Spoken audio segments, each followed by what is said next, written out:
All right, we'll go ahead and get this started tonight.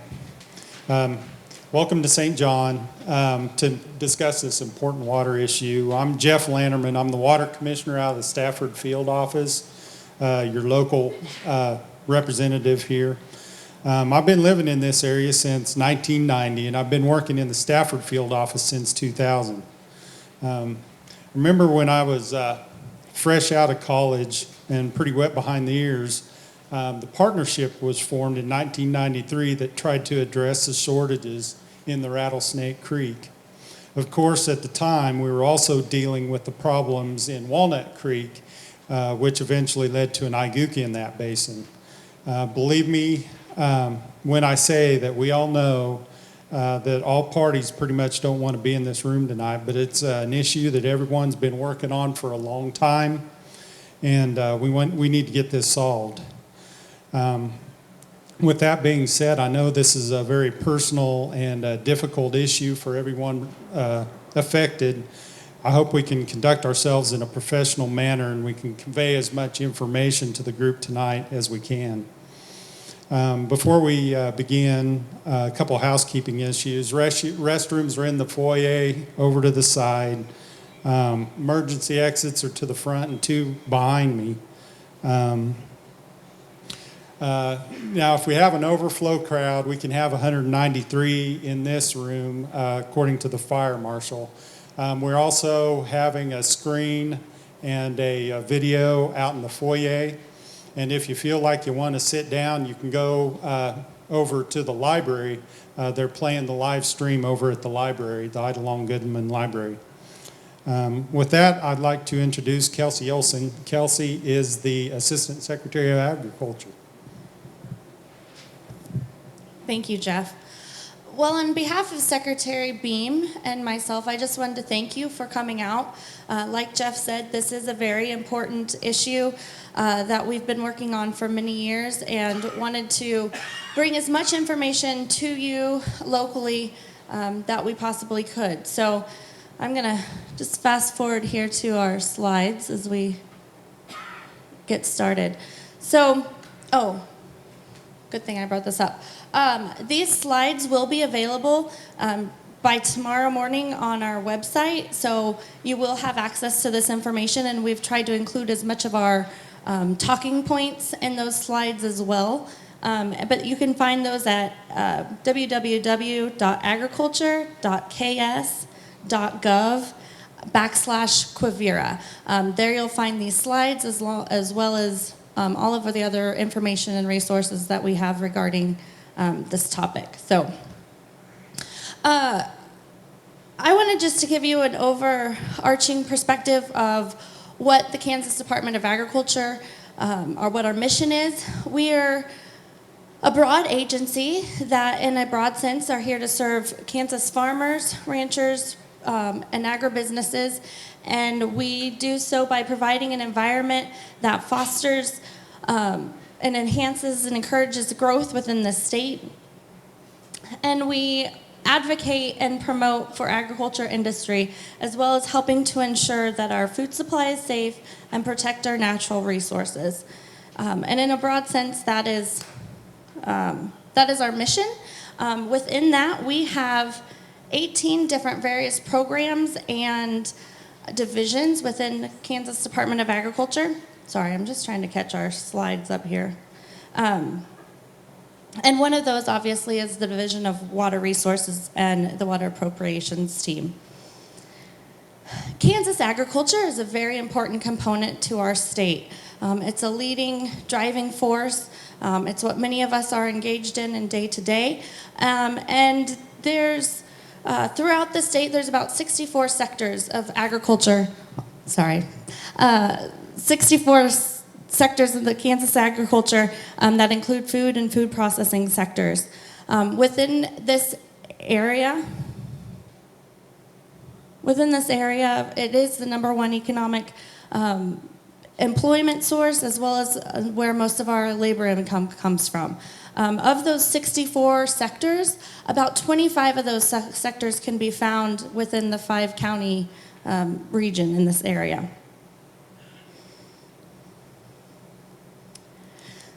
As I mentioned before, one of our programs and divisions is the Division of Water Resources. This program was set up in 1945 based under the Kansas Water Appropriation Act. At that time, the governor had set forth a committee who put in place some new legislation that would govern our water rights. Kansas was one of the most proactive states to do this, and basically what that act outlined was that the first right is the first in line is the first right to the water.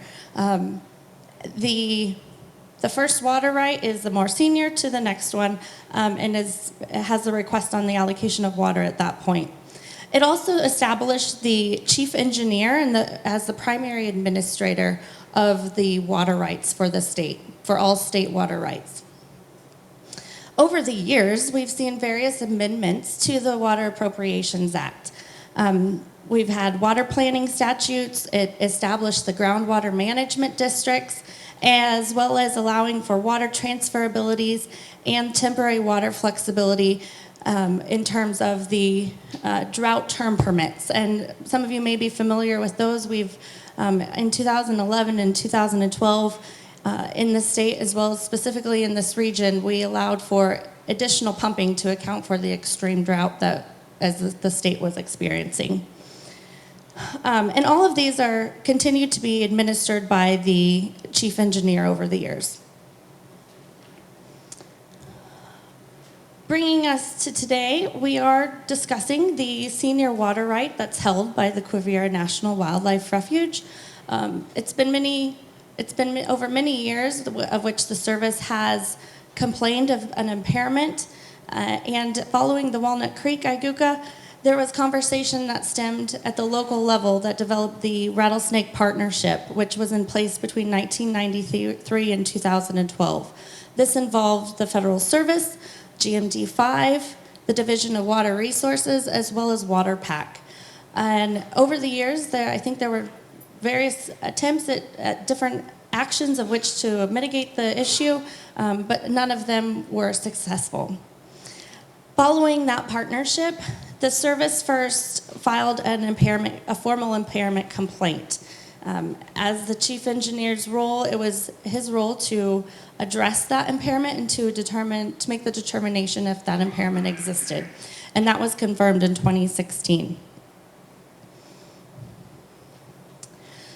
So today's meeting, did I just click again? Okay. Our original intent was to provide more information about the anticipated actions. However, this situation has continued to evolve. On Friday afternoon, Senator Moran sent out a press release in regards to the U.S. Fish and Wildlife Service and had a verbal commitment from them that they would not be filing to request water for 2020. So we, obviously we're still having the meeting and we wanted to continue this conversation, but it kind of adjusts a little bit of how, some of the questions that we might be addressing or the concerns that you might have. However, what hasn't changed, there still is an impairment taking place and there still is a solution to be found. And we think that now is more critical than ever to continue that conversation and to try to find that path forward. Let's see. So just the content of the meeting, you guys should have all received an agenda. We're going to follow that pretty closely. I think we have one slight modification. We're not going to hear from Lane this evening, but he'll be around. Not to take him off the agenda, and due to the size of this meeting, we want to hear everyone's comments and concerns and get everyone's questions addressed. So you should have received some note cards when you came in. I encourage you to write all of your questions or comments down.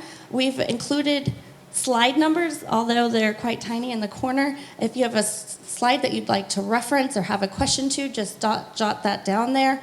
You don't need to submit your name, or if you'd like follow-up on that question specifically, you're welcome to include your name or contact information, but we're not asking you specifically to do that. We will try to keep this really close to 2 hours. We try to start right on time, and we'll try to wrap up on time. Our goal is to have about a 45-minute, 50-minute presentation, and then allow the rest of the time to answer any questions that you might have. And I know you've all submitted some questions already, so I do appreciate that. With that, I am going to turn this over to our Chief Engineer, David Barfield.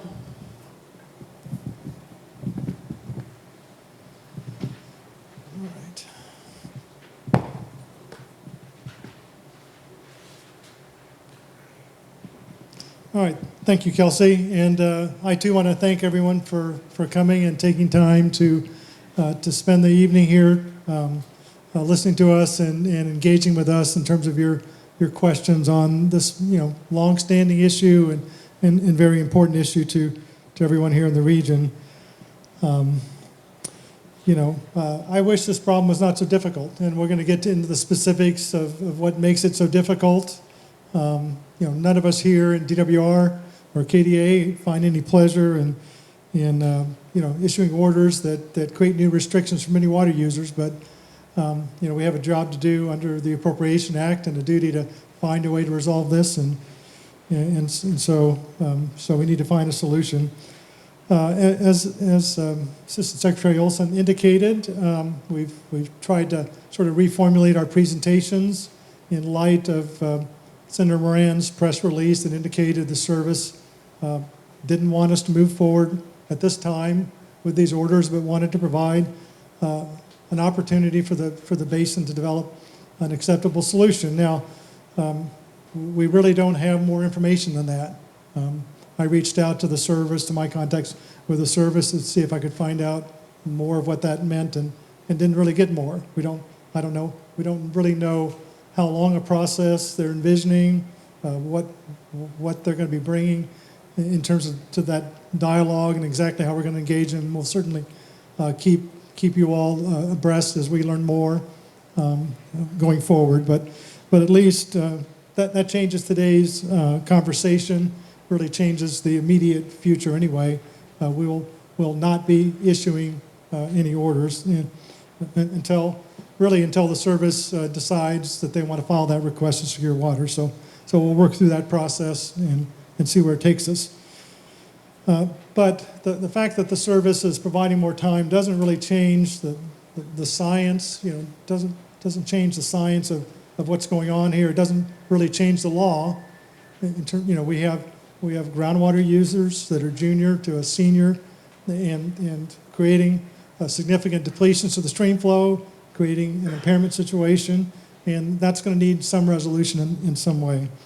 The statement says that the services wants to engage, and so the vehicle to get that done may change. Likely it will.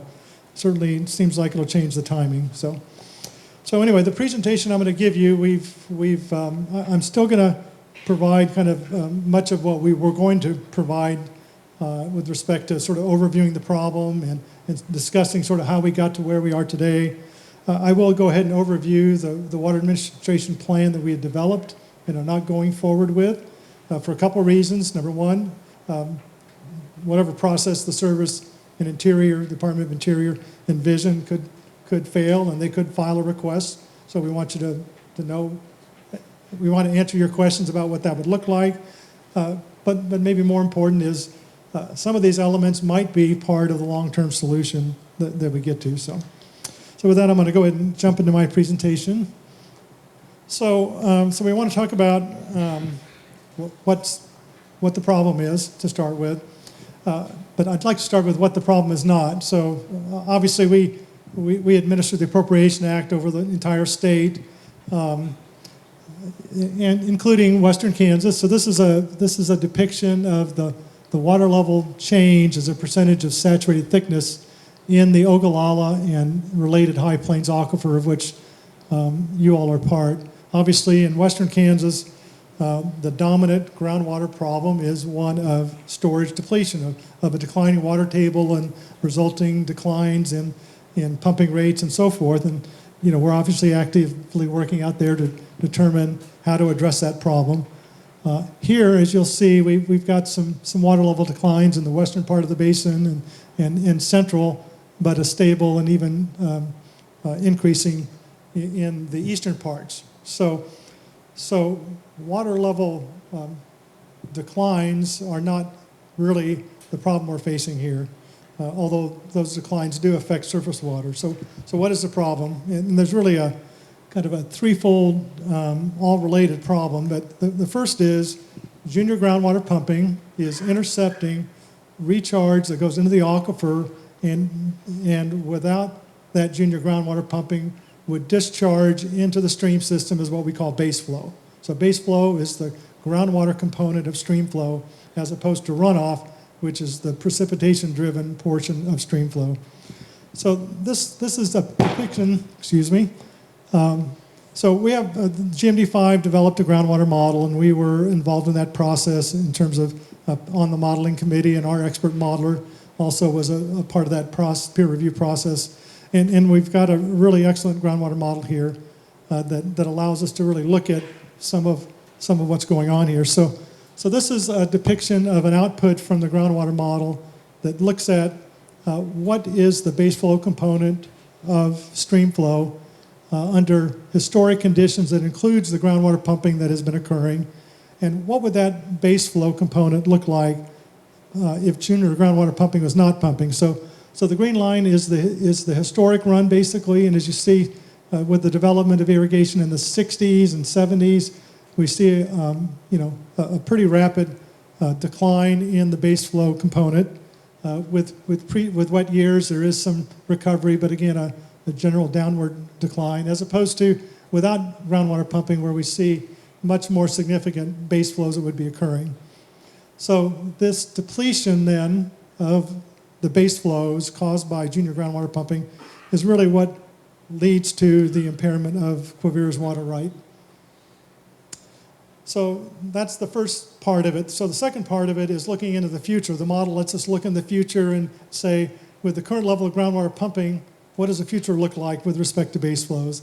And as you see, this trend of downward depletion will continue into the future to years where dominantly there'll be little to no base flow in the river, which is a problem. It leads to deeper and more frequent impairment.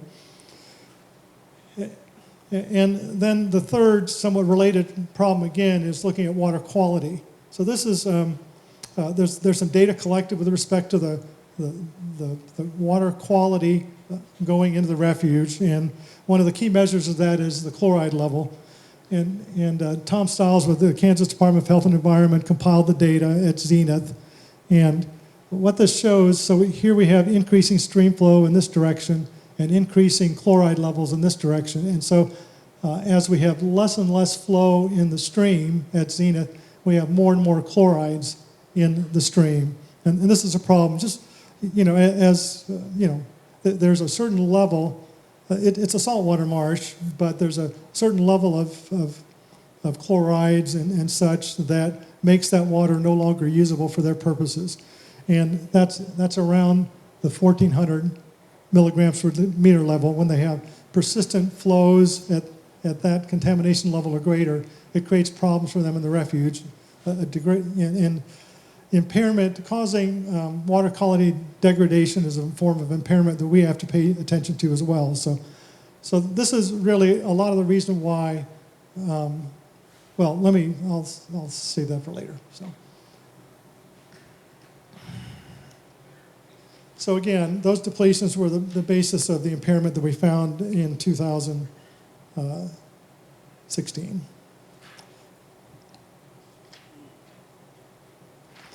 So I want to go on and sort of walk you through where we've been over the last 3 years since the impairment finding was finalized in 2016.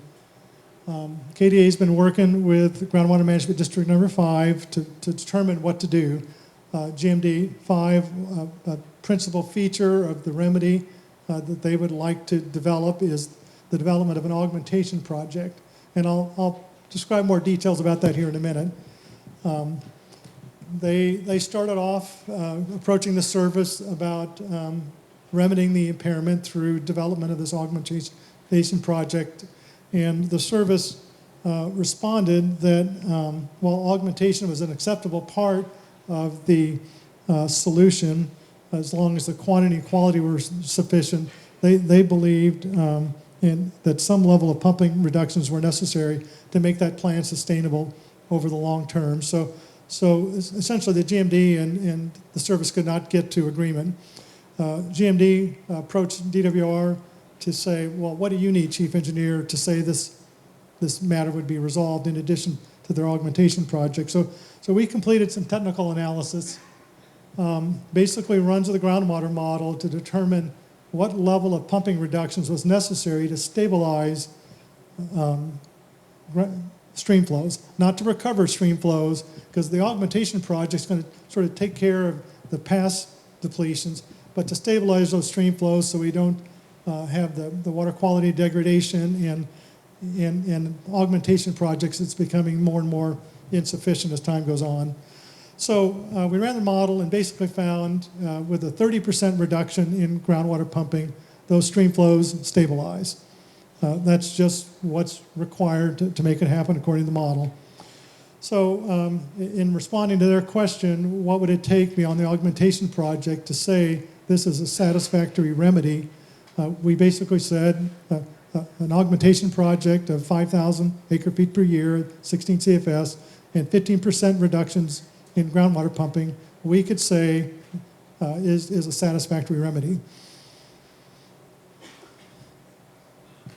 So this is just a bit of a depiction to illustrate this, more of a simplified basis. So again, we have stream flow that's declining over time. We have an augmentation project that's providing for offsetting the depletions that have occurred historically. But as those depletions as the stream flow continues to decline, that augmentation project becomes more and more insufficient. So let's talk a little bit more about the augmentation project. So GMD5 has developed a conceptual proposal for the augmentation project. So augmentation is basically when there's junior groundwater pumping that is interfering with seniors, rather than cut-your pumping, one mechanism used in the western U.S. is to develop an augmentation project, which is to find another source of water outside of that local supply and bring it in to offset those depletions. So there's an area south of the refuge that's outside the area of influence to the refuge that is highly underdeveloped because underneath of it is some fairly nasty groundwater. Their concept is to essentially skim the top layer of that area where the water's a bit fresher. They would have 40-some low-capacity wells that would, shallow wells that would basically skim that water, and then they'd collect it and pump it to the refuge. So we strongly support augmentation as a piece of the remedy here. We supported legislation in 2015 that says in the Rattlesnake Basin, if augmentation is brought by the basin, it will be considered by the chief engineer in determining, if an impairment is remedied. We developed a memorandum of understanding with GMD5 that sort of extended the legislative statement with our assurance that would occur. We've been developing regulation with GMD5. Right now, GMD5 is closed to new groundwater appropriations, and so to develop an augmentation project in closed basins, you got to buy water rights. And really, in augmentation projects around the West, typically the purchase of water rights is half to 2/3 of the cost of the project. So if we can open up this undeveloped area, we can, and if this project works, then we'd save a lot of, they'd save a lot of money, you would save a lot of money. So we're supporting that part of this as well. We do have some concerns about this augmentation project. This is a sensitive area. Again, we're going to have to, the project will have to be carefully monitored to ensure that we're not if we pump it too hard, then we'll start upwelling some of the Wellington Formation water that's underneath. So we believe a project can be developed, and but again, the yield is somewhat unclear. So, but again, I do want to be positive about this. We One of my duties as chief engineer is ensuring that Kansas complies with interstate compacts and that our neighbor does as well, the state of Nebraska. Thank you, David. He's timing me here, and I need to pick this up. So, we're benefiting from an augmentation project that Nebraska's developed, and because they can deliver the water to offset their overuse when we need it, and that's the kind of benefits that happen here as well. So, okay, marching on through the story. So, with that information, so what we need to accomplish here is an augmentation project and a 15% reduction in water use. So GMD 5 in August 2017 said they wanted to pursue the use of a local enhanced management area, LEMA we call them, to develop the remedy with an augmentation project, removal of end guns, and other voluntary actions to provide general reductions, and then specifically provide reductions in the high impact area. So just to make a long story short here, there's been a lot of work that's done between the DWR and GMD to try and come up with a workable LEMA proposal. Unfortunately, when the proposal came, it did not include key elements that are required in a LEMA. And specifically, so LEMAs are about a problem. It establishes a goal. It establishes what are called corrective controls to accomplish that goal. In this case, the goal was to remedy the impairment, and the problem with the proposal as it came up, the principal problems, was it didn't have a specific, it had a list of here's what we want to accomplish, but it had no specific schedule to complete those actions. It had no specific requirements as to how much water had to be reduced. It had no enforceable actions if those water use reductions did not occur.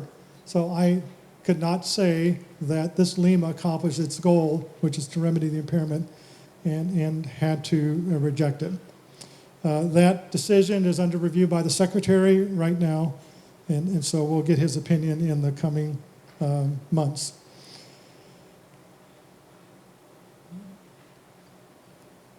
Okay, so it's been 3 years since I've determined, well, it's been 6 years since the service asked us to investigate and take action. It's been 3 years since we've determined that impairment is occurring regularly due to upstream junior groundwater pumping. The service has filed a request to secure water. They did for 2018, they did for 2019, asking me to act. I declined to act because we're working on the remedy through the LEMA process. That process essentially halted, and so without augmentation available, without and on site, I really cannot delay action. It's inconsistent with state law and my responsibilities. We also believe that delay also puts the basin in jeopardy because this could be taken to a state or federal court or resolved in some other way that might lead to less flexible solutions than what we're proposing. So that's why we were planning, that's why we sent the notices out. The service had not yet filed its request to secure water for 220. That's why we didn't send out orders. But we wanted to provide you advice at the earliest possible time.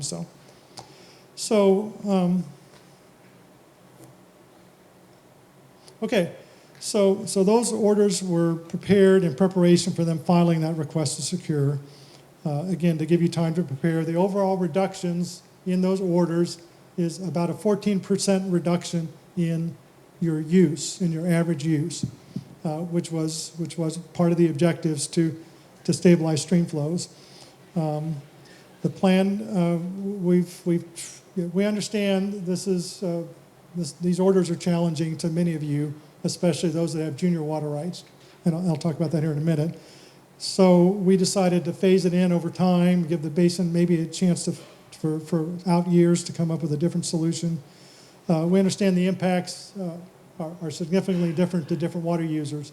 There are senior water users that are getting more allocation with less reductions, and in some cases more allocation and reductions, but juniors also have more significant cuts. So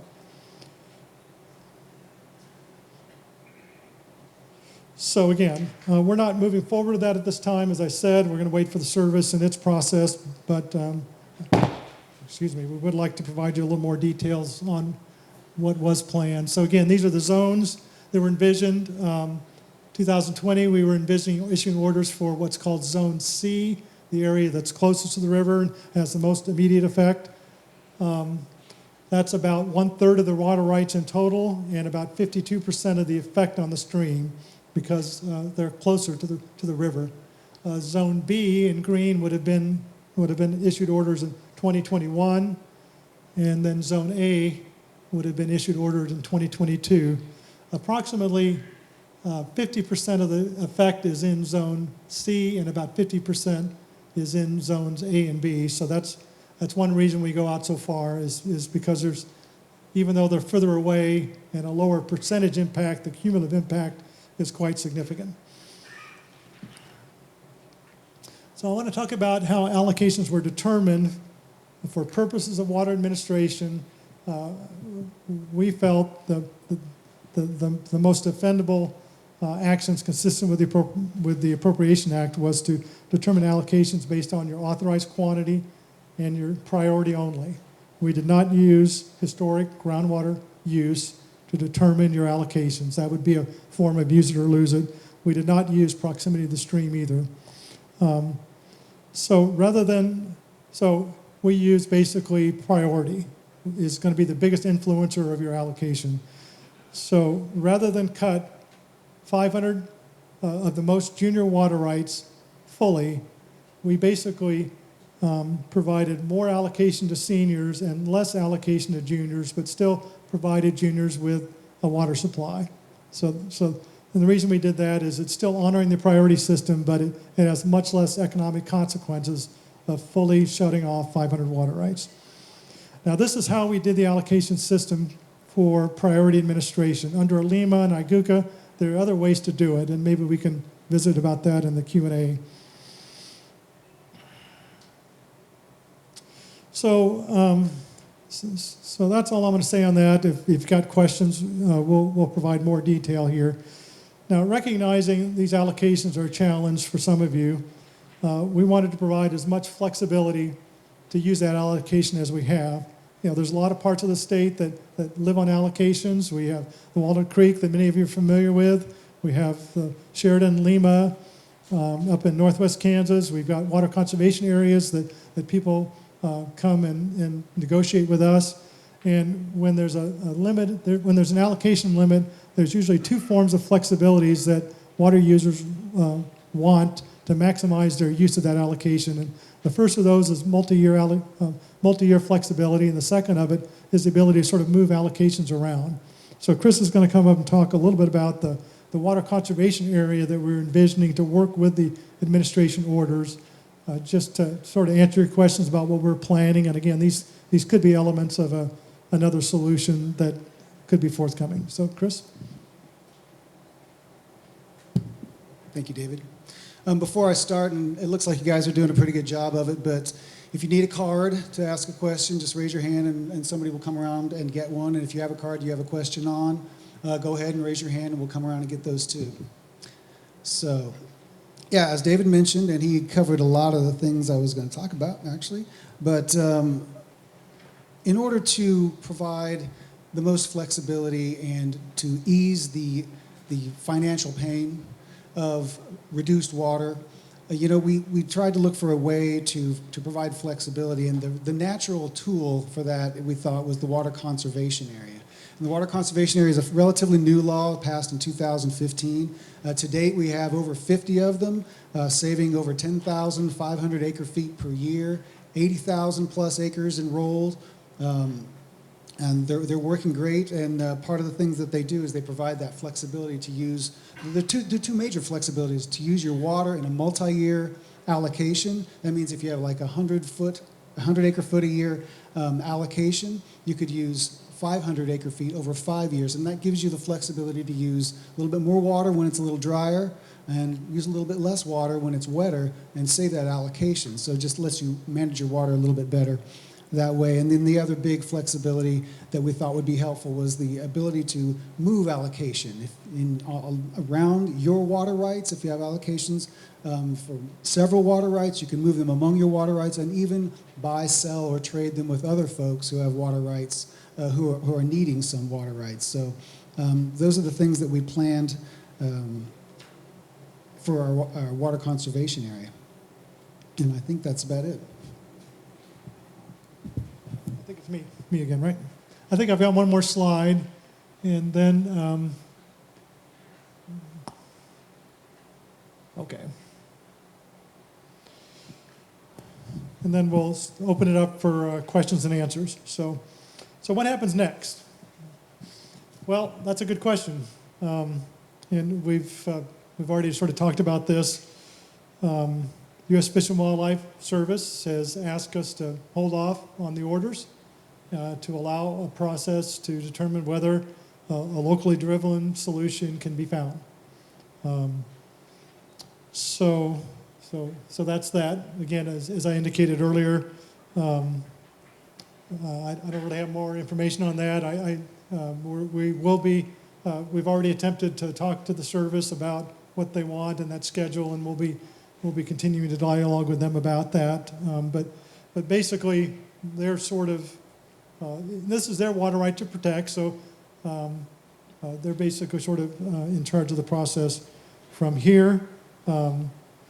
If my last bullet there, if they eventually decide that a solution cannot be found and file that request to secure water, then we'll proceed with the orders we have. But right now, let's work together to yourselves and the service, and we'll support that process in whatever way makes sense, and hope that another way can be found.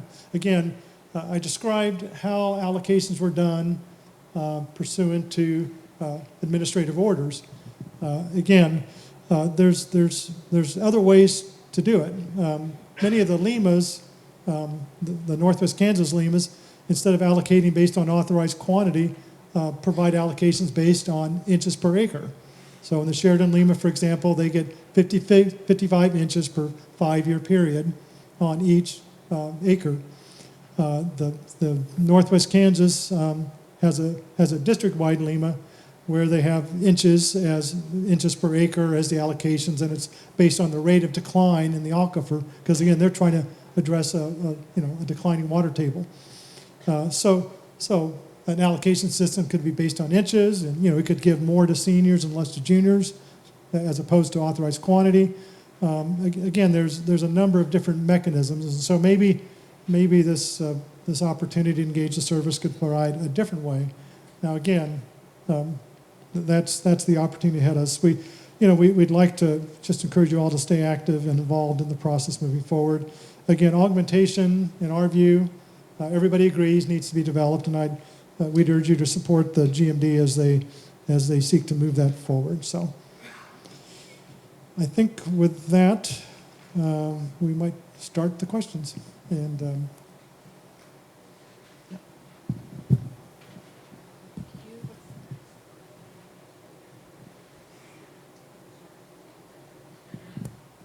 Good evening. I'm Dana Ladner with the Ag Marketing Program at the Department of Agriculture, and I work with Compliance, Education, and Outreach. And thank you guys for submitting your questions, and we're going to start to go through those this evening with that. And so, David, the first question will be for you. Does Quivira waste water in their management and storage options? Does Quivira waste water in their management and storage operations? all right, should have given this to Jeff here, but I'll do my best. It's one of my responsibilities, one of our responsibilities as a division. That's why I was sort of looking at Jeff, to ensure the waste of water is not occurring. If we see an end gun that's spewing out water on a road, or if we see water that's going off a field, we have a responsibility to make sure water's not being wasted. So we look at Quivira from time to time, and we don't believe they're wasting water. They do have, they basically bring water into what's called the Little Salt Marsh at the top of the refuge. From there, they divert into 3 canals from there, and actually the river also flows through the Little Salt Marsh, and they pick it up twice at 2 other locations downstream of Little Salt Marsh. They bring that water into different storage where they basically have habitat or forage for the birds. They often bring water down through multiple cells, and there are times at the bottom they dump water back into the river because they've got a management that says we need to drop the water level. So they're using the water and they're releasing it. That's part of their normal operation that's necessary to maintain that refuge and its functions. So we're not aware of waste of water that's occurring.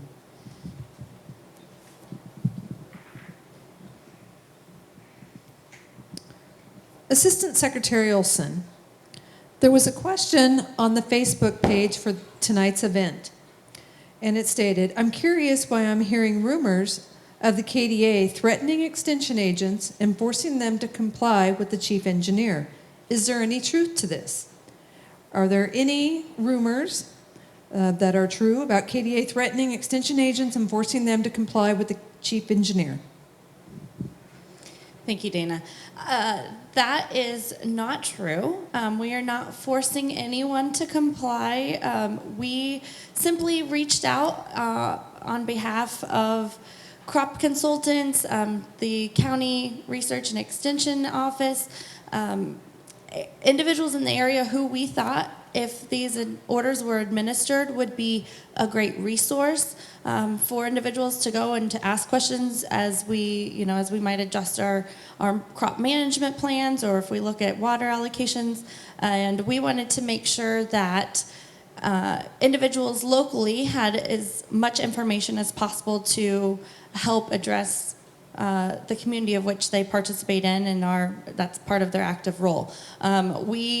We did that in advance so that they would be ready following these meetings. However, there was no collusion. It was not forced upon them. In regards to K-State Research and Extension, they are a neutral party for many issues throughout the state and are really just a tool for us as Kansans to access to some great resource and information that they have. So we did not force anyone. We are not asking them to take sides, but rather just to be equipped with the right information so that they can help everyone as we move forward. Thank you. David, the next question is for you. Please explain the meaning of David Pope's statement in the transmittal letter for the Quivira certificate that, quote, "natural flows of water to the full extent of this right will not be available in most normal years.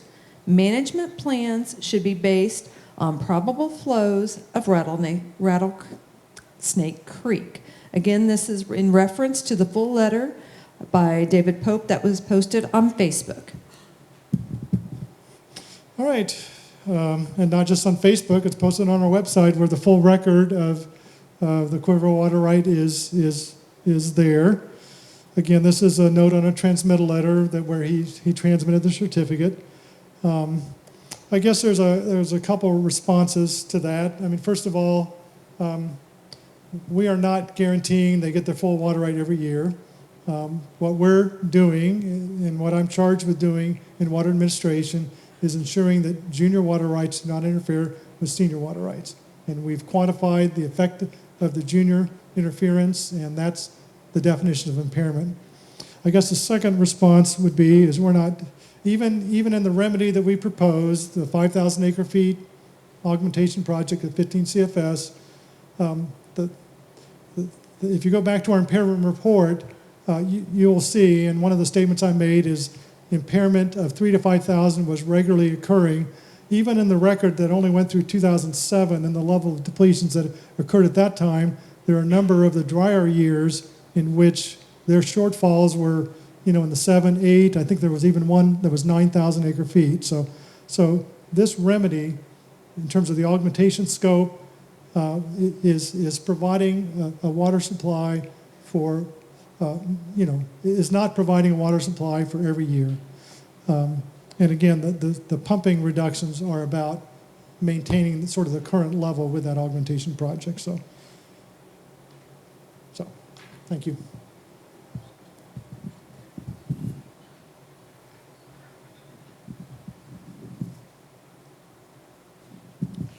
David, the next question is for you as well. Would the administration orders impact livestock water rights? Again, would the orders impact livestock water rights? Okay, so again, obviously we're not moving forward with the orders, but every use of water was treated the same with these orders. So what livestock was provided in terms of allocations, every water, the municipal, were all provided the same allocation as a percentage with the same priority. So now again, one of the provisions of water conservation areas is the ability to sort of move water around, and livestock operations often will have water they use for livestock, and they'll typically have some irrigation as well. And in the WCA flexibility, they would be able to move water from irrigation to stock use as they need it, as other uses could do as well. So.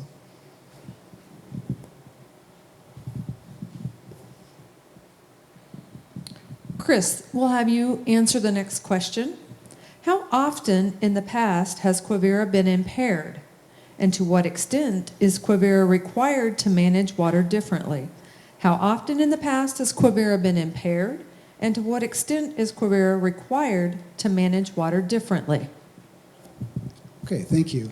Well, I guess I would characterize it as Quivira has been impaired quite a bit in the past. In most years, I guess I would say. Now, in the past couple of years, it's been wet, and they have not been. They've been able to satisfy their water right, but in the long stretches of dry spells, they were impaired significantly. In our impairment report that we finalized in 2016 actually quantifies and has the years and the amounts, and like David was just saying, it's regularly in the 3,000 to 5,000 acre foot range, often going up into the 7, 8, and above.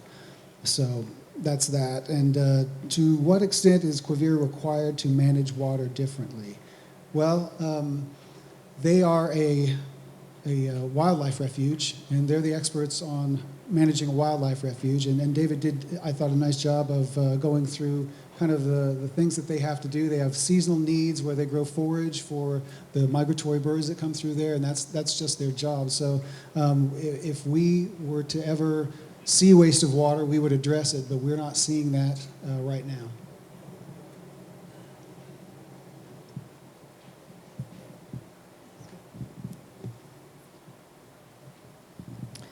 David, can Quivira be required to dig deep retention ponds to capture excess stream flow during times of high flow, such as the ones at Cheyenne Bottoms? Can Quivira be required to dig deep retention ponds to capture excess stream flows during times of high flow, such as the ones at Cheyenne Bottoms? The answer to that is no. At least I don't have the ability to do that any more than I have an ability to demand that irrigators, install certain practices. I have a duty to make sure they don't waste water. But I don't have the ability to order them to install such devices.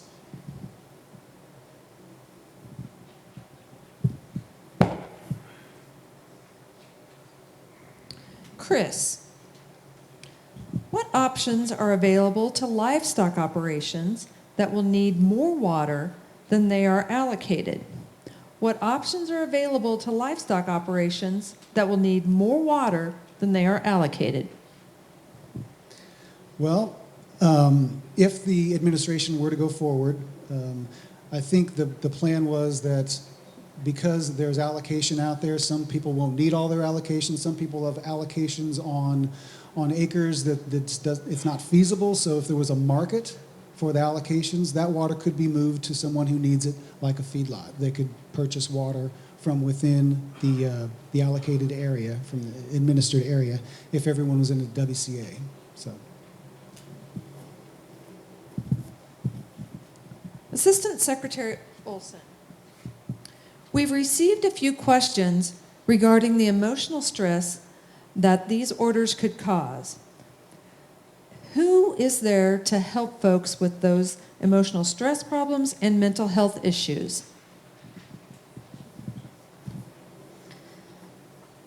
So in light of this issue, and just really the general sentiment in the agriculture industry right now, I mean, we've been experiencing some abnormal hardships in regards to trade tariffs and,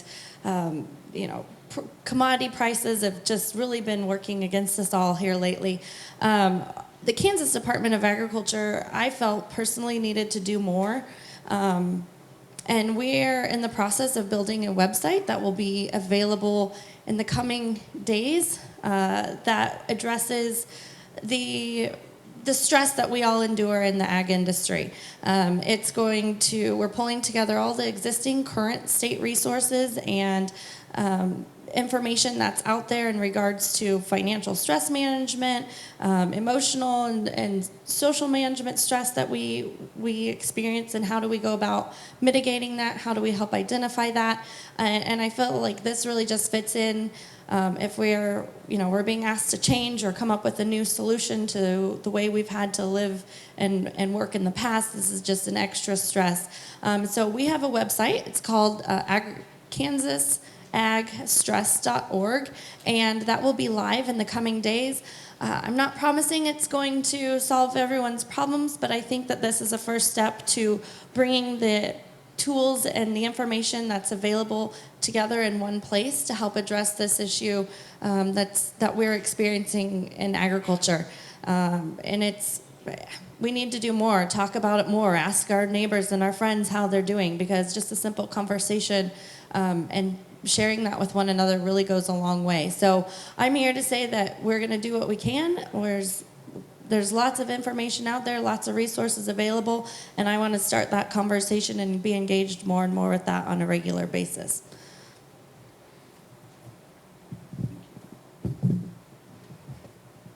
Chris, what impact has the record rainfall this year had on Rattlesnake Creek?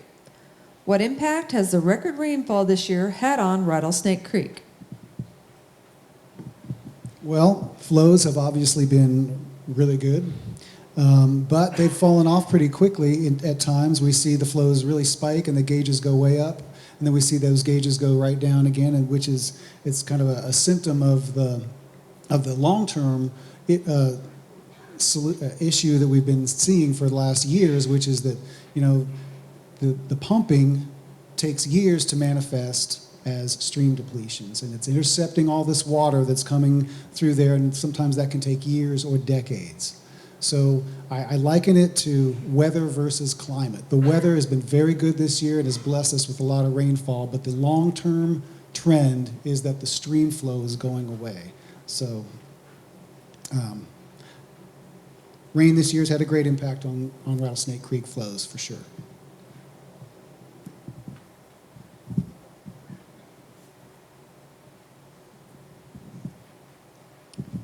Jeff, this next question will be for you.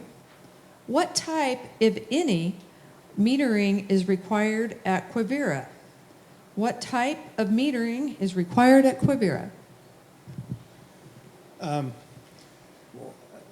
Quivira has turned in an annual water use report like all of you do. So they have 3 points of diversion, and several canals come off of each point of diversion. The first point of diversion is kind of right at the Rattlesnake Creek, comes in through Little Salt Marsh, fills it up, bypasses that, and there's a point of diversion there. Anyway, there's 3 points of diversion, or 2 points of diversion past Little Salt Marsh. They have 7 meters that they report water use on. They just recently replaced all of their flow meters. They had an old ISCO Doppler type channel flow meter that they used, and they just recently changed to a newer style, better system that's going to be hooked up to telemetry, so they'll have like real-time information on all of their water use. It's going to be a really nice system for them, I think.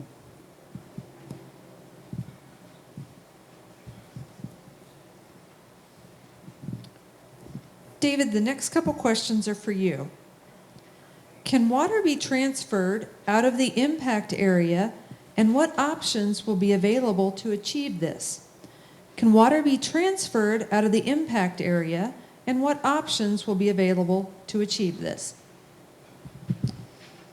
So I mentioned, so we're basically developed a rule, regulatory change with GMD5 here that would basically facilitate this sort of thing. Because again, to the extent we can get water out of the impact area, then that's a benefit to everybody. So that regulation is sort of still working through the process, but it basically would allow for, typically we don't allow moves to be very long, but if you have a water right in the higher impact area, you can move a water out as long as the area you're going to would meet a specific hydrologic criteria in terms of the degree of appropriation in that area under a new priority. So that option is, I anticipate will be available in the near future. Of course, the WCA, if we ever issue the orders and develop the WCA would sort of allow moves within the actual area itself. So.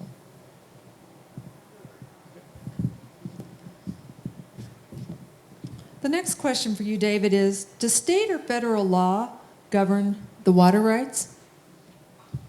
So obviously the refuge is a federal agency, but it is a state water right, just like water rights of everyone in this room. So. One more? No. Chris, the next question is for you. How much did you rely on Ballou's model, and why did you propose a different solution to the impairment? How much did you rely on Ballou's model, and why did you propose a different solution to the impairment? Okay, thanks. We relied very heavily on Ballou's model. That's the model that we use to do all our evaluation. That's the model that we use to develop the impairment investigation and the resolution of the impairment and the response map. We use the Ballou model for all of those things. So we relied very heavily on it. And why did you propose a different solution to the impairment? I'm going to suppose that means that Ballou's solution was augmentation only.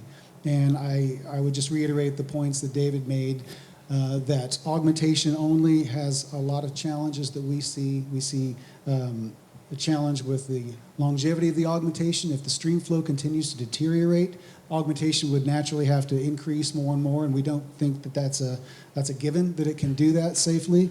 We know that when the stream flow goes away, the water at the bottom of the stream, the quality of that water becomes poorer and poorer over time.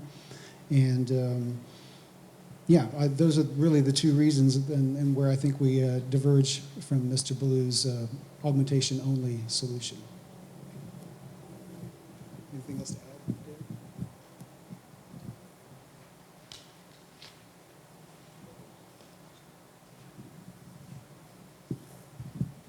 David, the next question is for you. Will you approve a settlement between the Fish and Wildlife Service and the basin if it is different than your stated criteria for solving the impairment? Will you approve a settlement between Fish and Wildlife Service and the basin if it is different than your stated criteria for solving the impairment? Actually, before I go into that one, which I will do, I wanted to piggyback on Chris's statements on, and again, we're sort of interpreting what the question was really getting at, but we've been asked repeatedly, Ballou basically recommended augmentation only would be a viable solution. And why do we disagree with him?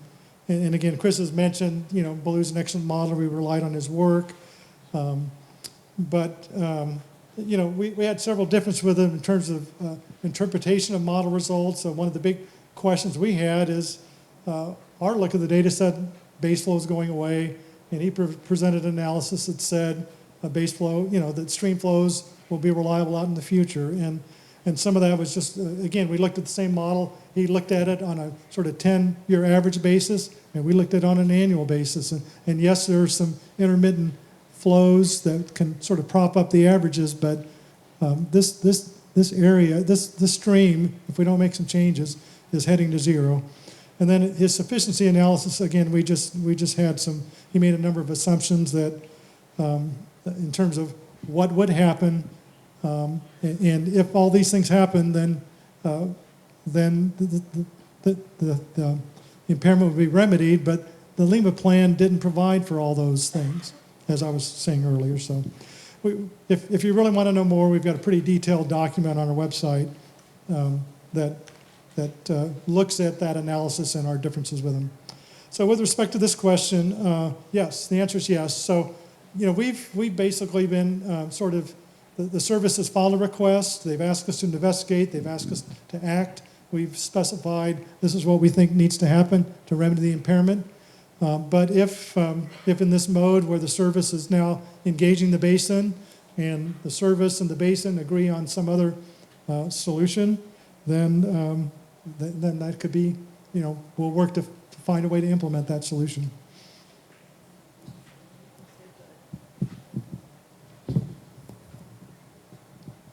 The next question, David, I'm sure you can answer, is explain how surface water diversions work in Kansas. How do surface water diversions work in Kansas? Do the second part of that too? You wanted me to do the second part of that too? Oh, okay. So I think this is getting at, well, so I guess I'll just take the Republican River. There's a big irrigation district called the Kansas-Bostwick Irrigation District, principal recipient of the water that we have struggled with Nebraska to get, but they have seasonal needs. So lots of water goes by the creek, by the river all year long, and then when they need water, they ask for it. They basically get those diversions, so that's pretty typical. So their use, like your use, whatever it be, has a certain pattern, and they're able to use that water within the rate of diversion allowed under the water right and the annual quantity when they need it. And again, the fact that there was water in the creek a month ago doesn't change their ability to divert that this month, and doesn't change their ability to say if a junior appropriator is interfering with their use, that they are entitled to have the protection of having that junior regulated. I think I was supposed to explain, I had a note earlier that I was supposed to explain the difference between a junior water right and a senior water right. So let me, every water right has a priority date when it was filed with the division. And again, our law, as Kelsey indicated, is first in time, first in right. So Quivira, has a certain water right number with a certain priority date that's 1957, I believe. And so it is senior then to all water rights that are subsequent to it, and that's the way our water law works. So senior and junior are relative terms to.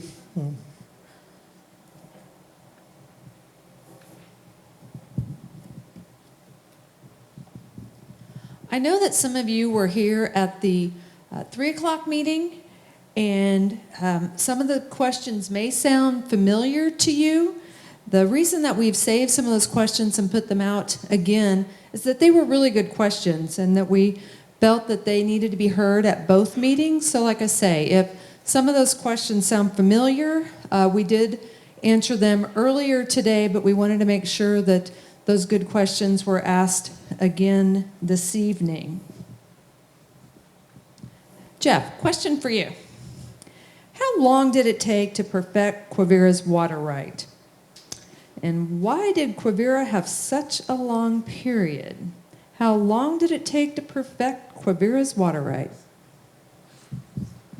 Well, we got the application in, it's got a priority date of 1956, and we certified it in 1984. There was a period of time when they had some bad storms and all the control structures were knocked out.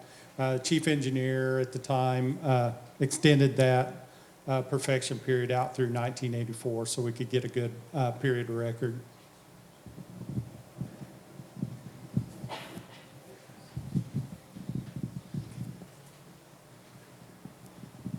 Chris, based on your modeling, how effective in real water will your proposed allocations produce in stream flow to address the impairment?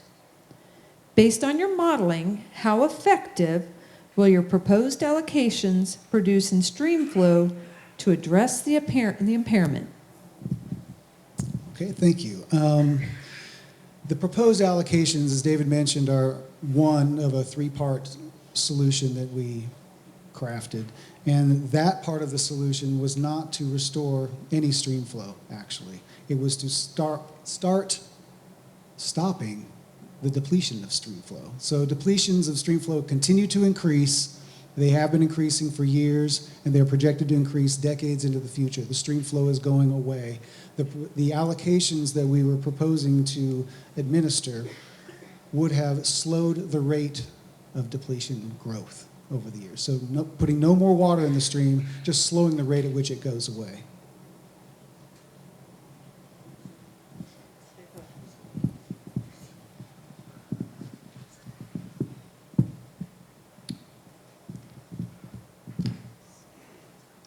Chris, how do you know your models are accurate? And who developed the models that you've used? Okay, so I may call on David, who is a much better groundwater modeler than I, to fill in where I missed the mark here. But we know our models are accurate because they're calibrated. So calibration is when you go through and you build a model. A model is just like it sounds. It's a representation of a physical thing, and you go through and you put all the best data in, and then you run the model, and you see how closely your model tracks with actual historical record. And that's how we know that it's good. And this model, when it was built, it was pretty good. And so that's how we know it's accurate. Now, it hasn't been touched since 2007, but that sounds worse than it is, because it's the basis of the model is just the hydrogeology of the area, right? It's weather has changed and water levels have gone up and stream flow has changed and all that stuff, but the actual physical underpinnings of the model have stayed the same. Who developed the model you used? Well, that was Blue Groundwater out of Santa Fe, New Mexico. Albuquerque, New Mexico. And the division was very closely involved in peer reviewing that model. As it was put together, we helped check the data, helped check the assumptions, and did all that stuff as a collaborative effort. So we have confidence in the model. GMD5 has confidence in the model, and we're glad we're not arguing about the model.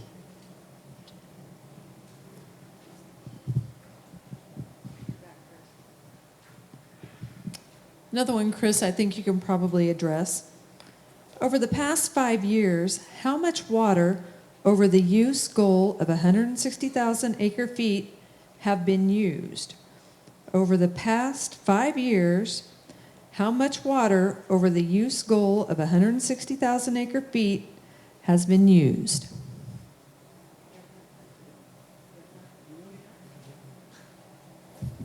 I don't know. Sorry. Can look it up. That's easy metric to find, but I don't know.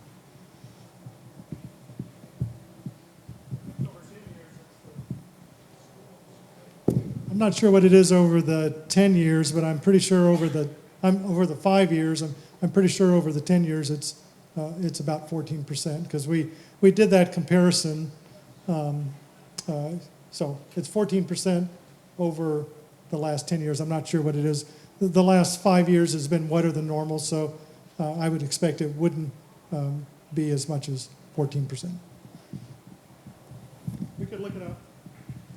I put a star by that question, so we'll look it up when we get back to Manhattan. Jeff, how will MIPA and water banking agreements be affected under this plan? How will MIPA and water banking agreements be affected under this plan? Right now, since we're not doing any orders, we think that's kind of a moot point, but the plan was MIFAs were going to be suspended and the base rights were going to kick back in under this plan. And additionally, water banking savings accounts and lease term permits were not going to be allowed because those are done under term permits, which become the most junior permits in the basin. So that's why that was going to happen. So if it happens in the future, that's planned.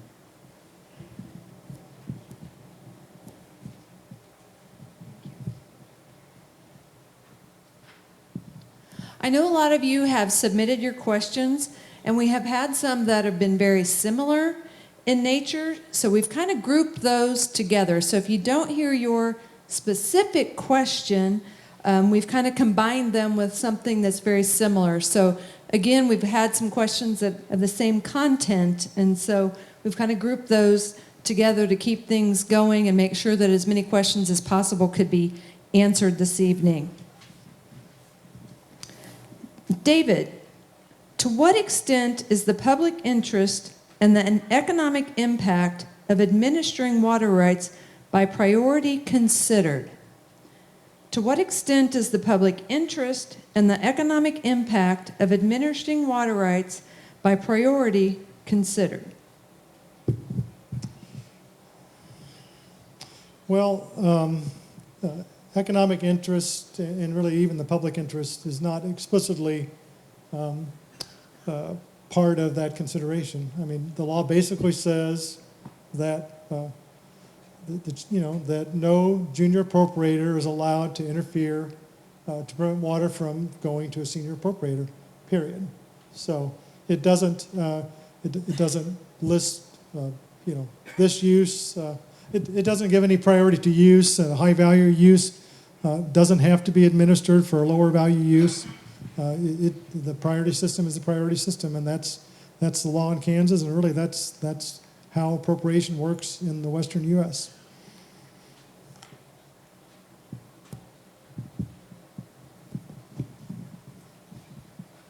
Jeff, what conservation actions will be required of the service? What conservation actions will be required of the service? We're requiring the refuge to submit. They've submitted a draft conservation plan to us. We still need to review that and give the service some feedback on their conservation plan. There's one on file already, but as we go forward, it's time to update it. So that's what we're going to do. It'll talk about the new meters and things like that, how they plan to operate and not waste water.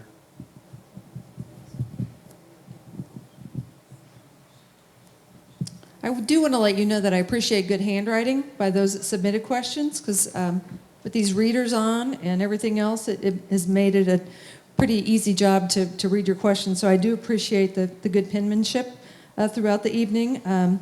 Jeff, you mentioned this earlier. Do you have anything else to add to explain how water's metered at Quivira, or did you answer everything earlier? One thing, I talked about their Doppler flow meters in all their diversion canals. One of the things that we're probably going to be requiring is some additional methods of quantifying what's being stored in Little Salt Marsh and what's evaporating, so we get a better handle on what's going on there. That would be in addition to their normal Doppler flow meters. Thank you.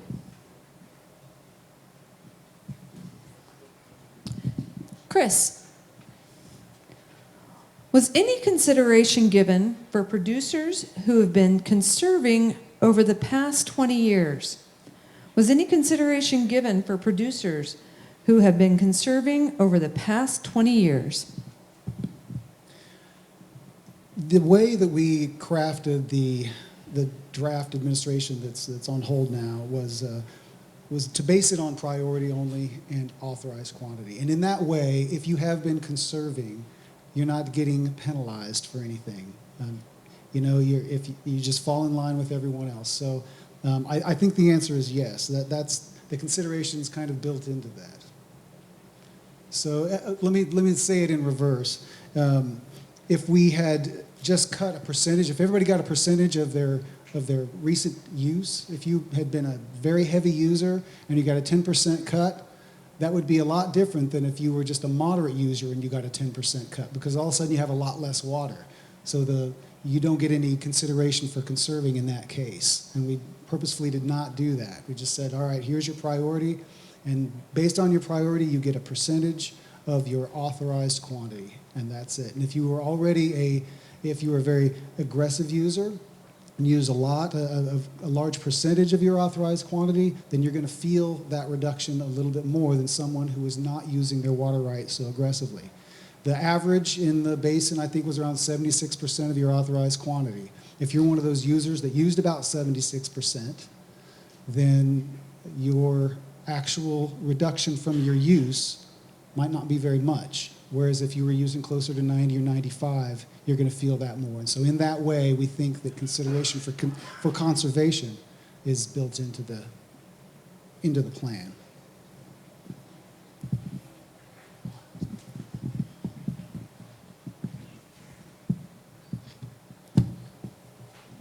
David, I have about 3 in a row for you. The first one is, what remedy do domestic water right holders near the proposed augmentation well field have if their water quality is impaired due to the augmentation well field? Again, what remedy do domestic water right holders near the proposed augmentation well field have if their water quality is impaired due to the augmentation well field? Well, we will have, we'll grant water rights to that well field. Again, the regulation that we're developing allows us to do that, subject to, assuming that goes through, that'll be a very junior appropriation. So if the domestic user is there now, and if they're, impairment due to water quality problems is impairment. So that domestic well owner would have the right to ask us to investigate and determine if that well field operation is in fact impairing them, and if so, then we'd have to shut off the part of the well field that's causing that impairment.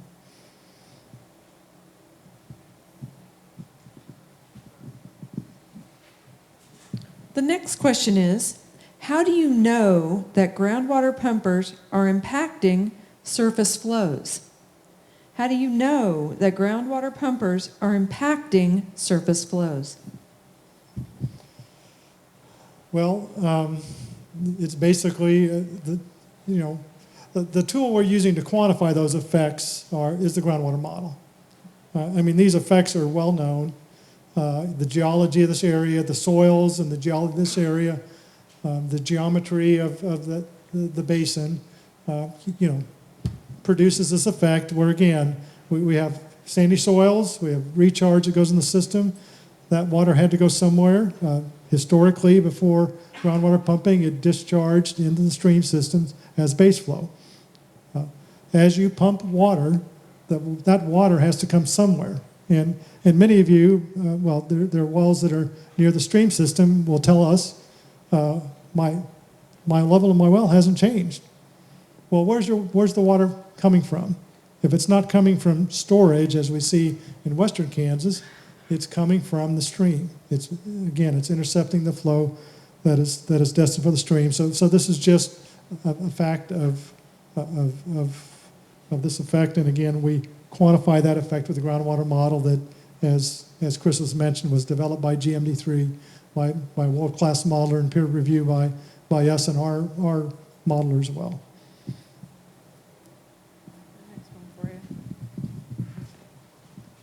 The next question that was submitted, David, have you considered removal of trees and invasive species? What impact could this have, and who is responsible for them? Have you considered removal of trees and invasive species? What impact could this have, and who is responsible for it? Well, that's not something that's really, as chief engineer, in my purview to order. There are people, I mean, there is that kind of activity I know is going on. There's some cooperative efforts between the service and Water Pack and Nature Conservancy are doing some work around the refuge to do that. And that's certainly a welcome activity to the extent we can remove non-beneficial uses that would provide water to the refuge, would reduce calls on the augmentation project. So we sort of support that. One of the challenges of removing trees and invasive species is either they come back or some other form of vegetation comes back, and so it's a very difficult thing to sort of maintain that reduction in that use.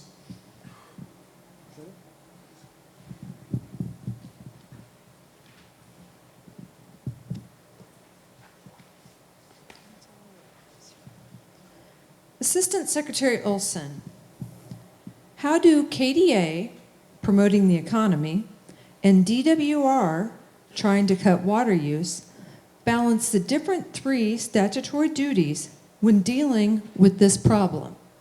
How do KDA and DWR balance the different 3 statutory duties when dealing with this problem? I'm not going to stand up and tell you that it's not difficult. We are charged with promoting agriculture and supporting it to its fullest extent. And as you may have remembered, that 4th bullet point also talked about protecting our natural resources to which we all utilize and rely on. Based on that and the statutory obligations of the Division of Water Resources and our Water Appropriation Act, it makes it challenging to ensure that we are carrying out our fullest intent of protecting water rights, whether that be for an individual, for an agency, for a corporation, and making sure that we appropriately and by law manage those in accordance to the way the state has set up this institution. It's not something that we take lightheartedly. It is something that is a constant portion of our conversation on a regular basis. And I know you've heard this from David earlier, but they really do think that the proposed potential administrative orders would be have a less impact potentially than if we were if a judge came in and just said that we have to shut off water right by water right in its entirety to alleviate the impairment. We don't want to hurt the economy. That's not the intent.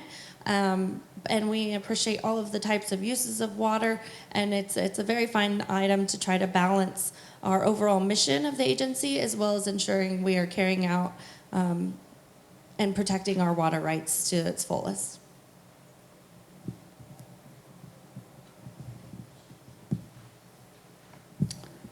David, the next couple are for you. Has anyone considered conservation measures that have stopped water and wind erosion? Has anyone considered conservation measures that have stopped water and wind erosion? Well, I'm not 100% sure what this question is getting at, but certainly conservation measures have affected stream flows in the Rattlesnake Creek and as they have other areas of the state. That's not something, and typically they impact the sort of runoff component of stream flow, and I was talking about the 2 components. So that certainly is one factor that's affecting stream flows in the Rattlesnake. The groundwater model that Blue constructed considers that. They actually, in developing the sort of historic run of the model, actually seek to sort of model the effect of developing conservation practices over time and how that has affected stream flow. And then essentially when they developed the future runs, they kept static the conservation that was that as it was at the end of the model run and did future runs on that basis. So the model sort of accounts for that and determines what groundwater effects are in light of that change condition.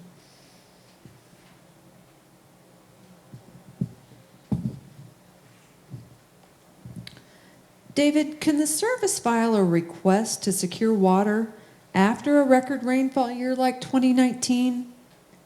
Can the service file a request to secure water after a record rainfall year like 2019? Well, the answer is yes. I mean, no one knows what next year's going to be. Obviously, they had a full supply this year, at least as I understand it. But again, as I think Chris mentioned, this basin is really not a healthy basin. So we can swing from a couple years like the last two that have had much greater than average precipitation and produced some recovery in stream flows and turn into a very dry year next year. So I'll leave it at that.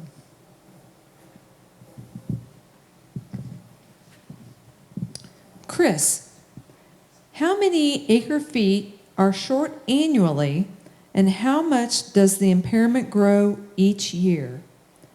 How many acre feet are short annually, and how much does the impairment grow each year?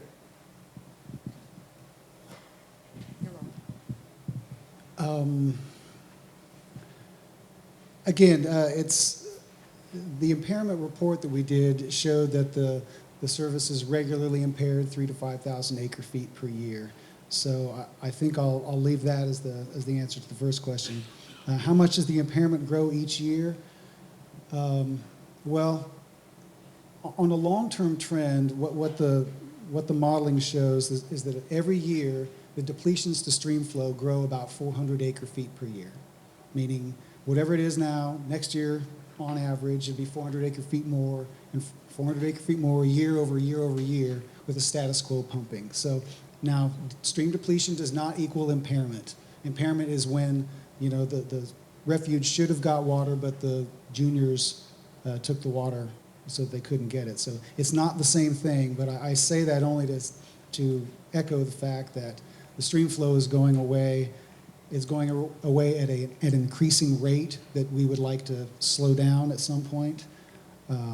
So it's really undefined how much the impairment grows each year, but I think it's suffice it to say in those dry times, because the depletions continue to increase, so will the impairment.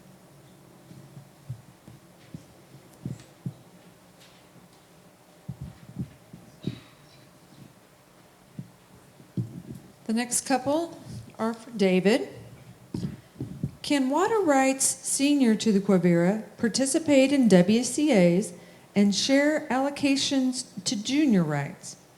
Can water rights senior to the Quivira participate in WCAs and share allocations to junior rights?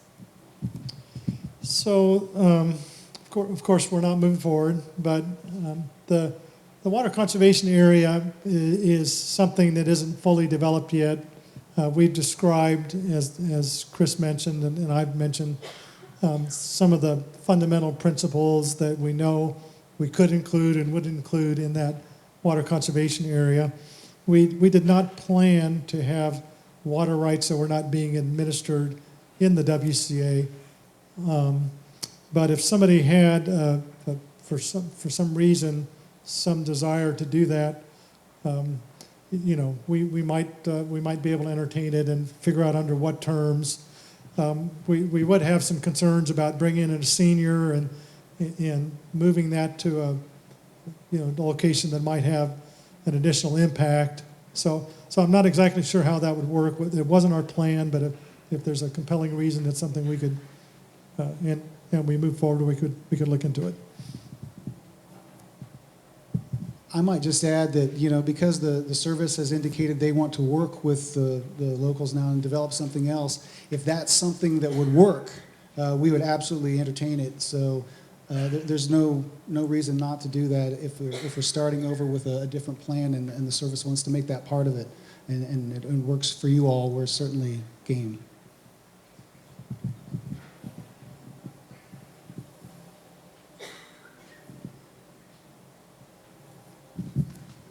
I wanted to clarify something on the certificate of appropriation and the extension to perfect.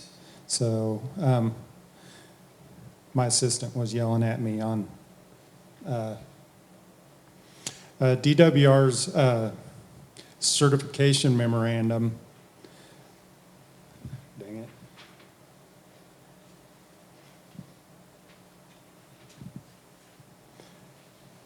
Of February 8, 1993, explains why 1987 and not 1984 was chosen as the year of record, and notes that an extension would need to be granted by DWR. KAR 587 allows the chief engineer to extend the perfection period of a water right if other records or information are available for a period after the original perfection period that would reasonably represent the application of water to beneficial use in accordance with the terms, conditions, and limitations of the permit.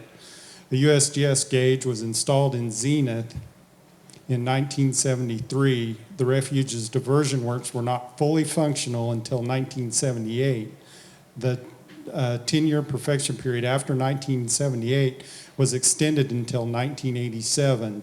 The USGS gauge at Zenith establishes a good verifiable water flow record, which was used in part to quantify the refuge's water right.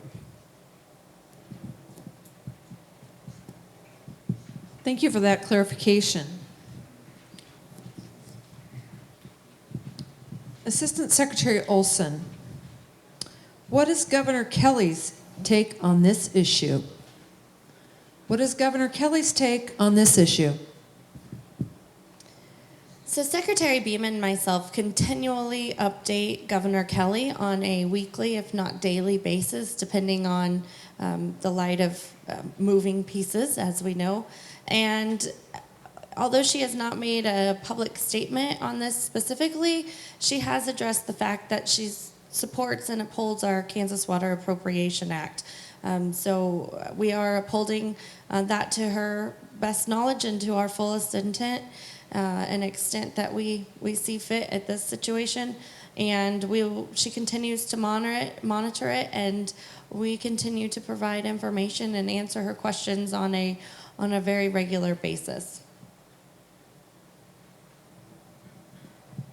Thank you. David, how do you plan to deal with MDS requirements on Rattlesnake Creek? How do you plan to deal with MDS requirements on Rattlesnake Creek? Okay. Didn't get that the first time. So that's a good question. So minimum desirable stream flows, most of you will know, Kansas legislature passed in the early 1980s a statute that provided for minimum desirable stream flows on a number of water courses in our state. There was a process by which the specific sites for minimum stream flow were established, and values for minimum stream flow were established and adopted in statute.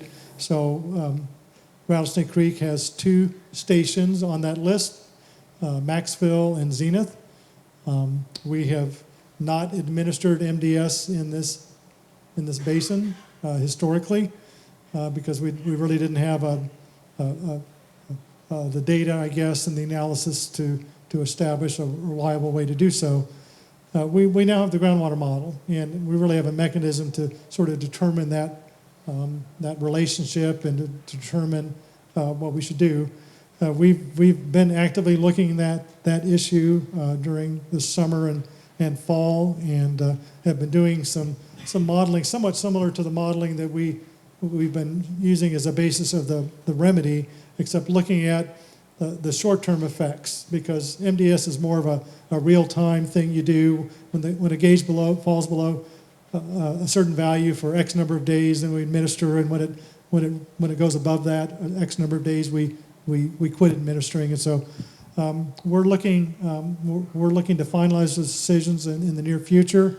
I will tell you that the number of wells that we can administer on a real-time basis is fairly limited, something on the order of 20 water rights that we believe would be regulated under MDS. In the Republican River Basin, we administer groundwater rights that are subject to MDS. So, and we do that in two ways for groundwater uses. We allow them to be administered real-time based on the gauge reading. So they're on and off based on the gauge reading, just like a surface water user. But we've also quantified the sort of average effect of, well, actually the sort of average amount of time that they would be administered based on a review of the historic record, and allow them to enroll in a consent agreement that basically gives them 32% of their authorized quantity to use in that year as an alternative to real-time administration. So we're looking into sort of the same sort of situation with those we need to administer for MDS, either a real-time option or come up with a quantification that might be done under a consent agreement. So that's where we're at in that issue right now.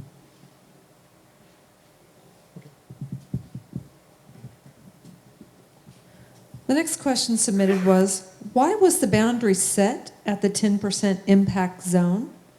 Why was the boundary set at the 10% impact zone? A very good question and a very challenging one. Boundaries are never easy, especially when they're sort of shades of gray, right, which is the situation here. So again, as I mentioned earlier, about 52% of the effect comes from the 1/3 of the water rights that are within Zone C. Then Zone B has about 25% effect, and Zone A has about 25% effect. And as we go out further from Zone A, there actually are effects further out. They again get smaller, and they're a smaller part of the total. So it was basically sort of a compromise between. It was basically after 10%, we determined that we could sort of draw a line and not consider the effects of those further out.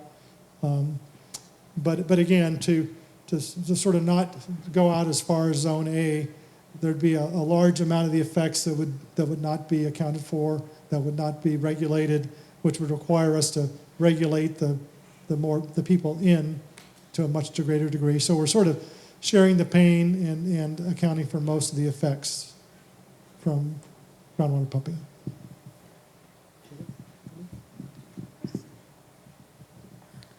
Chris, a question for you. How does my past use affect my potential allocation? If you want it. If not, you can hand the mic off to somebody else. But how does my past use affect my potential allocation? Okay. The short answer is it doesn't. But the practical answer, so let me say a little bit more about that. Your past use wasn't a factor in how the allocations that we were proposing to administer. It's not a factor in how they were determined. The only factors were the priority of the water right and the authorized quantity of the water right. So it didn't matter. But practically, as I mentioned before, if you are for instance, if you're one of the more senior users and you didn't use your water right much more than the average, 76%, you probably wouldn't see any cut from historical use. Your allocation would be about what you've been using, and that would be that. However, if you're a more junior user and your use was higher, a greater percent of your authorized quantity, then you would experience a greater reduction from your past use. So past use was not used to develop the allocation, but certainly it informs how you will experience that allocation. Thank you.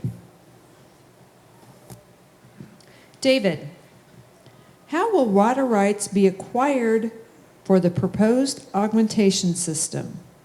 Could eminent domain be used? How will water rights be acquired for the proposed augmentation system could eminent domain be used?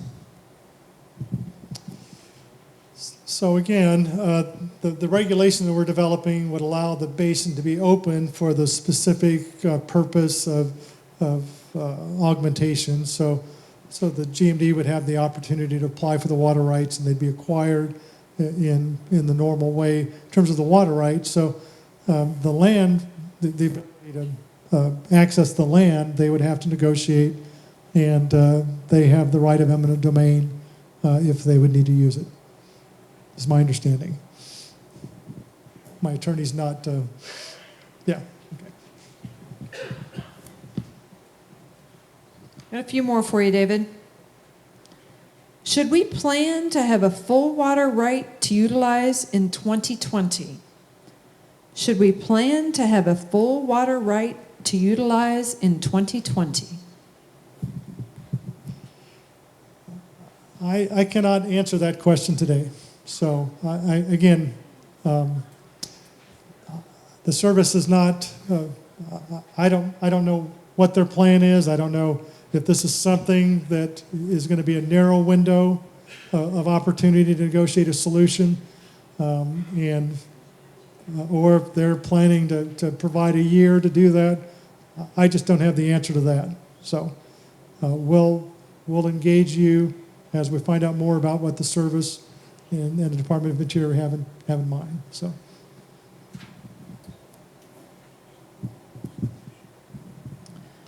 Chris, can you explain why many water rights were cut more than the 14% average?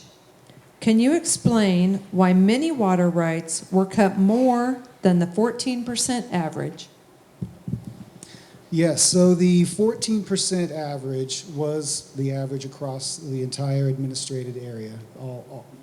So that is just an average, and actually the range went from went from 78% of authorized quantity for the most seniors to about 52% for the most junior, and so right in the middle of there, that 86% is the average, and that's just the way the math worked out.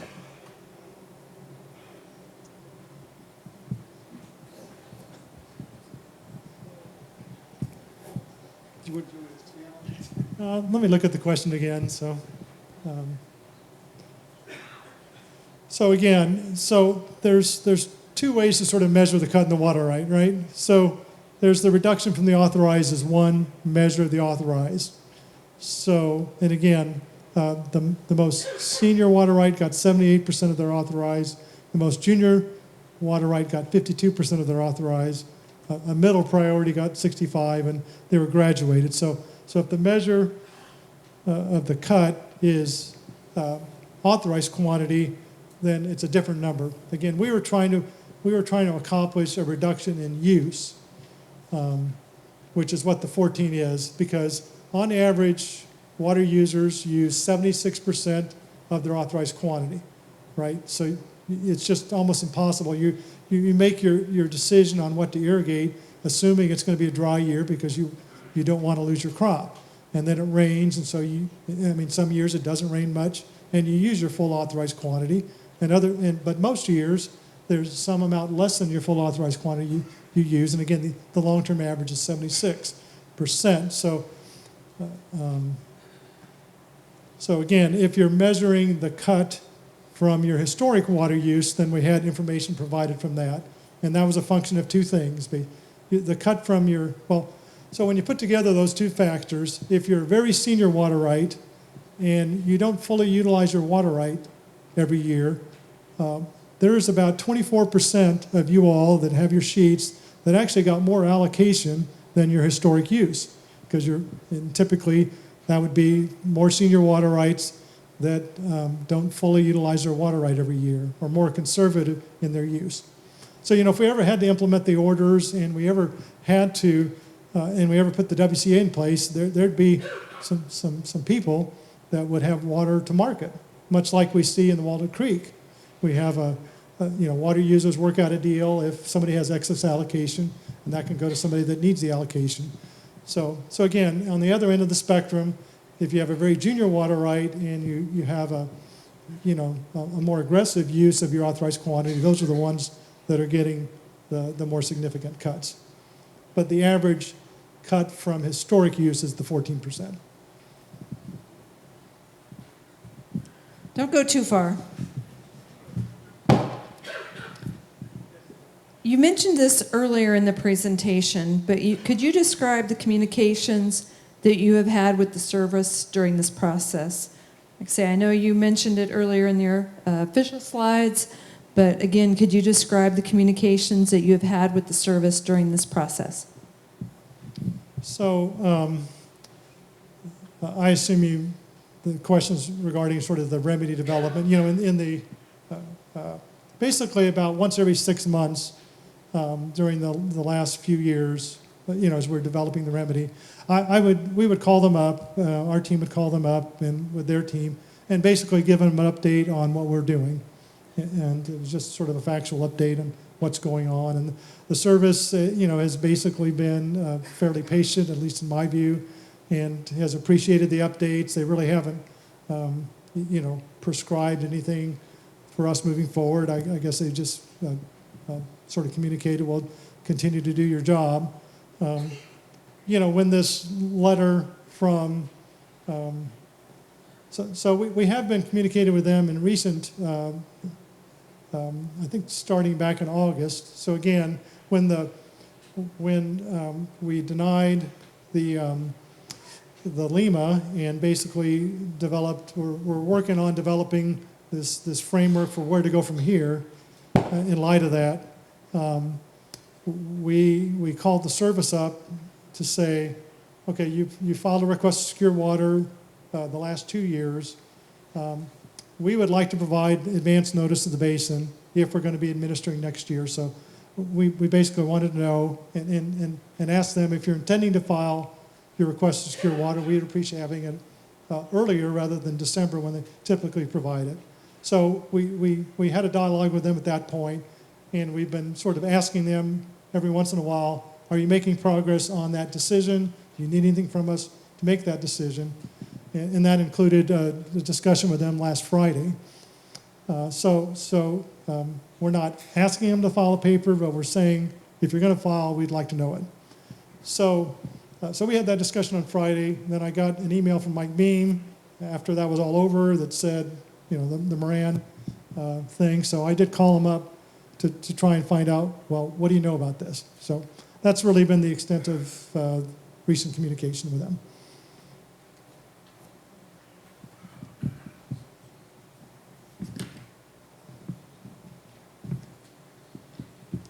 David, what impact does water in the Ark River have on flows in the Rattlesnake? And would it matter if Colorado released additional water? So 2 questions. What impact does water in the Ark River have on flows in the Rattlesnake? And would it matter if Colorado released additional water? So unfortunately, this map doesn't have, but let me back up, oops, went too far. So this map actually doesn't have the Ark River on it, but I think generally speaking, the Ark River is, well, I know the extent of the affected area does not intersect with the river itself. So that means the effects out here are relatively small. So, to be definitive about this, I'd probably want a model run to do it. We could do a model run that basically put flow in the Ark River at some level, whatever level you'd want to look at, and see what difference it makes to Rattlesnake Creek. So I haven't done that model run, but my speculation based upon what we have here is we would not see much effect in the Rattlesnake from more flows in the Ark.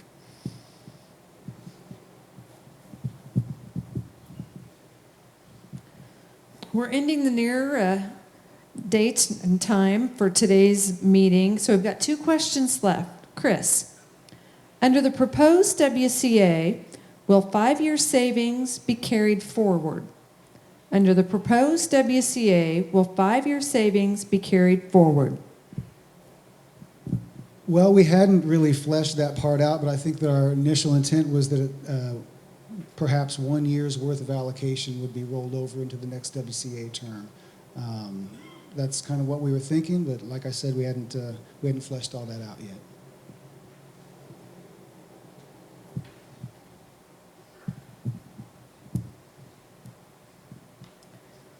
David, are there weather or climate conditions or other future conditions that would lead to reinstatement of full water rights? Will the orders be reviewed regularly? Are there weather or climate conditions or other future conditions that would lead to reinstatement of full water rights? Will the orders be reviewed regularly? Well, one of the benefits of orders, so when the LEMA process broke down and we felt like we had to move forward, we actually looked at 2 alternatives that are provided to sort of implement reductions. One of them would have been to start an intensive groundwater use control area, initiate a process for determining we have a problem and have a hearing process and determine what we should do. That's what we've done in the Walnut Creek and other places. One of the typical reasons that we do IGUCA processes, which predate LEMA's, is to sort of gather information, from the public and experts that come to testify, so you can determine safe yield or other such things. One reason we didn't move forward with the IGUCA process is because we've got all the science for this. So that's one reason we went straight to direct water right administration. But one of the benefits of water right administration is it's pretty easy to amend the orders as are necessary.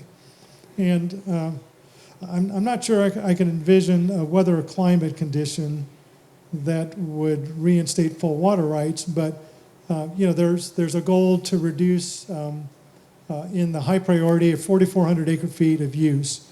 So if the basin comes up and actually retires more water rights than that, then we can actually just go in and adjust everybody's allocations up. And again, this project is premised on a certain level of augmentation. If more augmentation is provided in the future, then we could basically amend the orders accordingly. So the orders, again, if we ever end up going this way, can be reviewed and adjusted as conditions warrant. Thank you. We've run out of time this evening, and we know that there are still some questions we didn't get to. But we will take all of them back with us and consider them thoughtfully. If your question did not get answered, you can also email it to us or call us anytime. That information is at the bottom of your agenda. With that, I'll turn it over to Assistant Secretary Olson. I just want to take a moment to thank you for taking the time to come out this evening to talk about this issue. I know it is a very personal and a very emotional topic to discuss, and I want you to know that we are not taking this lightheartedly. These slides will be available, as we mentioned, on our website. And I do appreciate all the questions and comments that you guys submitted. Many thanks to the Stafford County for the use of the facility and the building. It was a priority to me to make sure that we had meetings here locally and provided an environment where we could hear and engage with as many of you as possible. So I certainly appreciate your participation and your willingness to work with us. I know the comment cards were maybe not, it's difficult to manage a large group. So we tried to do our best with gathering as many of them as possible and addressing them on a one-on-one basis. And so I really appreciate your effort to work with us in that, as well as your time coming here. I do see the news release from Senator Moran and the Fish and Wildlife Service as really a call to action. from our part at the local level to continue this conversation and to engage with some that have not maybe been engaged and included in the conversation or come to the conversation to start with. So I hope that we can take this and move forward and come up with some locally driven solutions and find a way forward where we don't have to carry out any administrative orders in case a request to file for water comes from the service in the future. So thank you again. I appreciate your time. I appreciate your willingness to participate with us, and please don't hesitate to call or reach out as this moves forward. Thank you.